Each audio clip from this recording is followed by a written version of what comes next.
नमस्कार मित्रांनो, मी वेदांत आणि 75 डेज इन माय लाईफ मध्ये आज आहे आपला दिवस 10वा।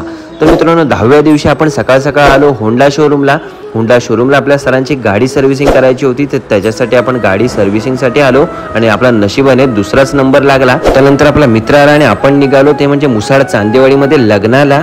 आता आपला प्रवास व्यवस्थित होईल असं होणारच नाही, त्यास तसंच झालं। कळंबस्त्यामध्ये फाटक पडलं आणि आपल्याला उशीर झाला। पुन्हा थांबून आम्ही कंटाळलो होतो, तर समोरून ट्रेन आली आणि आमच्या चेहऱ्यावर हास्यच उमललं। मग लगेचच फाटलं उघडलं आणि आम्ही पोहोचलो मुसाड चांदेवाडीमध्ये लग्नाला। ताईला शुभेच्छा दिल्या, जेवण केलं आणि आम्ही पोहोचलो श्री कालभैरवाच्या देवळात। देवरुखला मित्रांनो आपला वादन सोहळा होता, त्यासाठी नेहमीप्रमाणे नारळ ठेवला आणि आपण निघालो ते म्हणजे देवरुखला वादन सोहळ्यासाठी। देवरुखला सुंदर अशा पद्धतीने मित्रांनो कडक असा वादन सोहळा मित्रांनो संपन्न झाला। विघ्नार्थ ढोल ताशा ध्वजपथकाने आपली 15 वर्षाची अविरत परंपरा जपत सुंदर असं मित्रांनो आपल्या नावाला साजेसं असं वादन केलं।